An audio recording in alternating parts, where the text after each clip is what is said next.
rappel, mais derrière l'intervention de Francini. Maradona. Maradona pour Adini.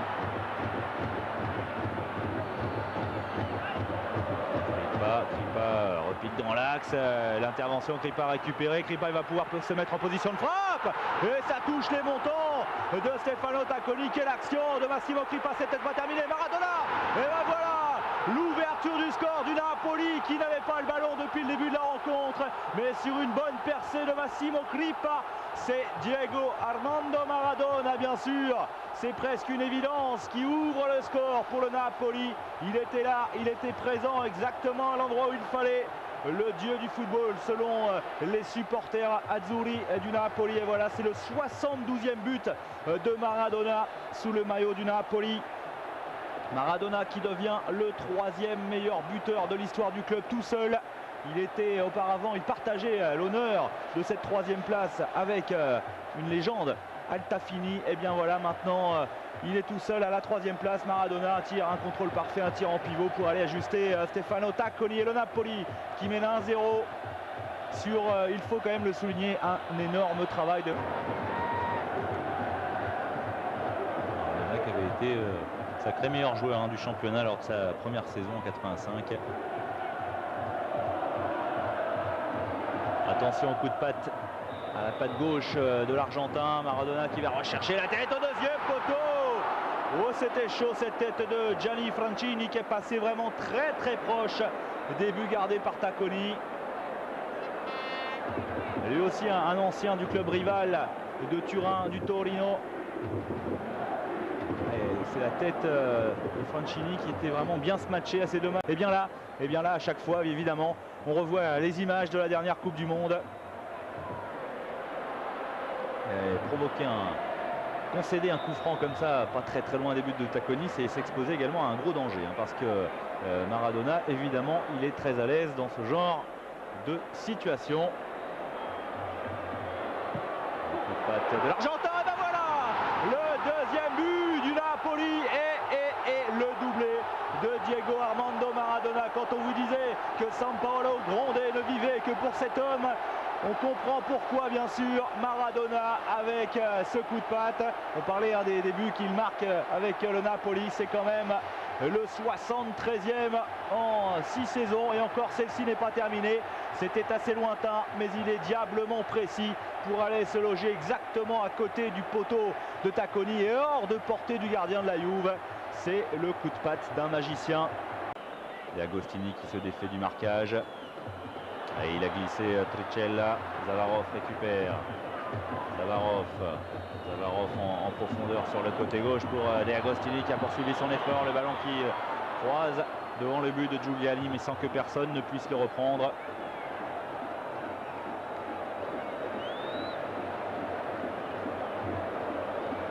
Et Maradona qui a déjà terminé une fois meilleur buteur du championnat. C'était en 88 avec seulement 15 réalisations. Là, la Dio, un calendrier pas forcément hyper facile.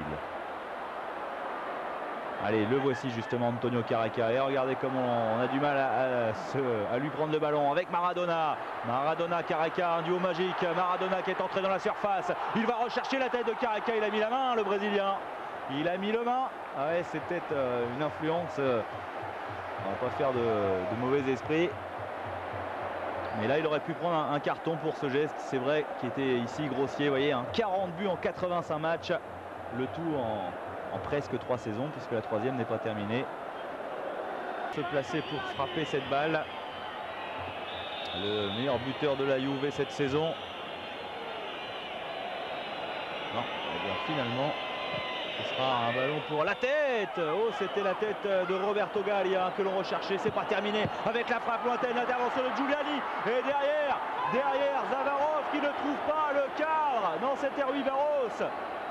Rui Barros qui a placé son pied juste à côté. Il y a eu un petit peu de confusion dans la surface. On va revoir cette frappe lointaine qui inquiète bien sûr Giuliani. Et derrière, ouais, c'est bien Rui Barros qui ne trouve pas le cadre de Giuliano Giuliani. La Juve qui avait une superbe occasion ici de réduire le score à quelques minutes seulement de la fin de la première période. C'est mieux parti que la saison dernière parce que l'année dernière l'Inter avait tellement dominé le championnat. quand même termine avec 11 points d'avance sur le Napoli. Le Milan AC était 3e et la Juve était 4e. Et à 15 points, attention à Schillaci, la sortie de Giuliani, la faute du gardien. Que va dire monsieur Longhi? Mais alors là, cette faute-là, elle est carrément invraisemblable. Giuliani qui est sorti les 2 pieds en avant et qui a fauché Salvatore Schillaci. On entend quelques supporters de la Juve. D'ailleurs, Schillaci avait fait la différence. Il était en train de dribbler. Ouais, là, c'est carrément, ça mérite l'expulsion pour le gardien du Napoli. Mais monsieur Longhi, dans sa grande mansuétude, a laissé passer. Certes, il a sifflé un coup franc. Et on peut dire que Giuliani s'en sort bien, mais là il y a quand même une faute invraisemblable qui lui méritait sans doute un plus vilain sort pour le gardien du Napoli. Alors, le mur n'est pas à distance. Maradona, voilà, qui vient contrer cette balle. Là on peut dire que la Juve n'est quand même pas récompensée de ses efforts parce que Schillaci il avait fait la différence.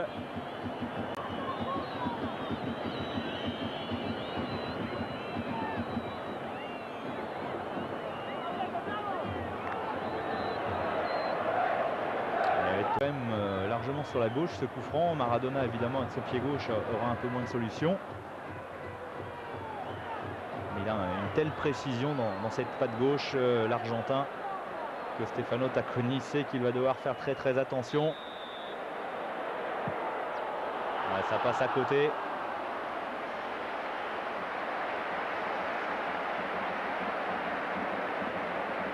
C'était Antonio Careca apparemment qui avait tenté effectivement avec lui le pied droit. Ballon enveloppé, mais qui passe à côté des buts de Tacconi. Maradona va peut-être aller chercher la tête d'un de ses partenaires. Vous avez vu avec quel soin hein, il prépare ce ballon, il pose ce ballon, prépare ses appuis. Un ballon qui traîne dans la surface et une faute. Il y a une faute de la part de Marco Baroni. Le nouvel entrant.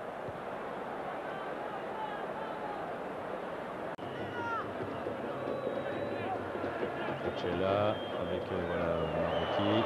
Il a un tout petit peu de champ. Marocchi va aller provoquer la défense. Marocchi en profondeur, rechercher Schillaci. Et derrière, Rui Barros s'accrocher dans la surface. Et ben voilà, penalty sifflé par monsieur Carlo Longhi.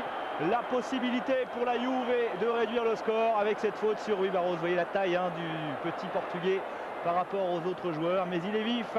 Et belle ouverture de Marocchi. Avec un peu de réussite quand même pour Manuel Rui Barros parce qu'il a été il a bénéficié d'un ballon contré par Ferrara et derrière la faute de Marco Maroni qui vient d'entrer en sachant pas comment tenir le petit portugais étant donné sa taille. Eh bien il n'a pu que le retenir par le maillot. Ancien joueur de Porto qui provoque cette faute, c'est De Agostini qui va tirer le pénalty. Et voilà, Luigi De Agostini qui redonne espoir à la Juve, qui réduit le score en ce début de seconde période. 2-1 pour le Napoli maintenant, qui n'est plus à l'abri d'un retour.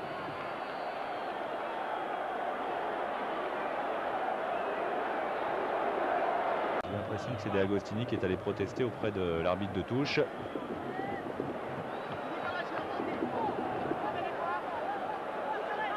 Alors attention à la trajectoire du coup franc de Maradona. Il est bien tiré. Oh, quelle occasion et quelle parade de la part de Stefano Tacconi. Quelle occasion, et c'est encore un Gianni Francini qui est venu mettre sa tête. Mais là, Tacconi a réussi un arrêt exceptionnel. Arrêt réflexe, arrêt magnifique, mais quel coup franc. Hein. Comme il est bien dosé. La tête de Francini à bout portant sur Tacconi qui a réussi à dévier cette balle. Ce sera encore un corner. La réaction de l'équipe de Naples ne s'est pas fait attendre. Quelques secondes seulement après le but marqué par De Agostini sur penalty. Ben voilà, Naples se montre dangereux. C'est quasiment la première parade d'un gardien depuis le début de cette rencontre. Maradona passe dans un mouchoir avec De Napoli. Maradona, il est passé, il en a mis 5 dans le vent et il est contré in extremis. 5 joueurs de la Juve pris par Diego Armando Maradona. Quelle vivacité, quelle tonicité chez ce joueur. Alors regardez, hop. C'est vrai que De Agostini évite la faute et il y a le bon retour de Trichella aidé par Bonetti pour mettre ce ballon une nouvelle fois en corner. Ça chauffe en ce moment sur la défense de la Juve.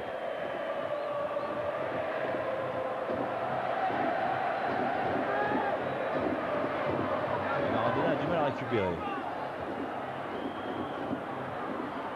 Tir au premier poteau, un ballon qui traîne encore. Et le but du Napoli, Gianni Francini, il n'avait pas réussi de la tête. Et bien voilà, c'est du pied.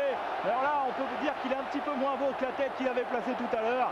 Mais la réaction instantanée, 2 minutes après, et la réduction du score, ça chauffait devant les buts de Tacconi. Un ballon qui vient traîner dans la surface. Francini avec un petit peu de réussite qui détourne ce ballon au fond des filets de Tacconi. Avec un bon travail quand même des attaquants du Napoli qui sont tous allés au premier poteau. Ils ont aspiré la défense. Derrière, le ballon est resté sans que personne ne le touche. Et il y avait Francini pour le dévier dans les buts de Tacconi. 3-1 pour le... Et au contraire, il a dégagé, il a concédé un corner. Corner rapidement joué par Careca. Et Napoli, Careca. De Napoli, la déviation très intelligente de la tête de Francini, la frappe lointaine et encore l'arrêt de Stefano Tacconi. Là il est chaud le gardien de la Juve car il a beaucoup de travail. Avec cette déviation très intelligente de Gianni Francini de la tête. Allez hop, cette petite déviation qui gêne tout le monde et derrière la reprise lointaine qui est en 104 rencontres face à la Juve. Alors certes, le solde est encore largement négatif.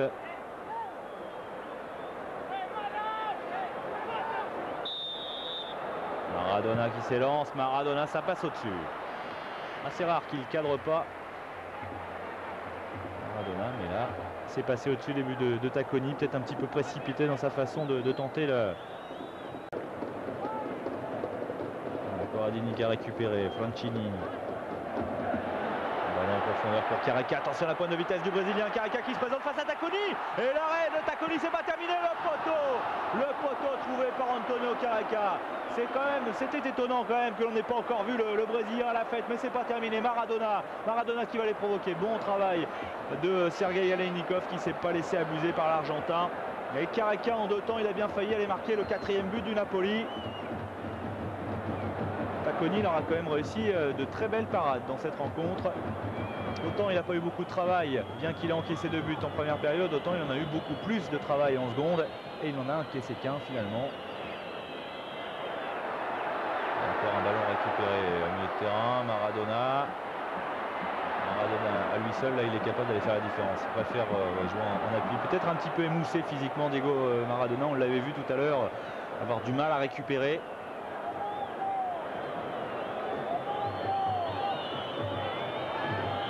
Il y a pas mal de rumeurs alors que Schillaci croise son tir, ça passe juste à côté. C'est vrai qu'il y a pas mal de rumeurs sur le style de vie, va-t-on dire, de Maradona. Alors, on revoit cette occasion de Careca, il a piqué cette balle. Tacconi lui remet le ballon dans la course et derrière il ne trouve que le poteau. Il va rester bloqué à 40 buts en 85 matchs. Careca et derrière l'occasion de Schillaci avec...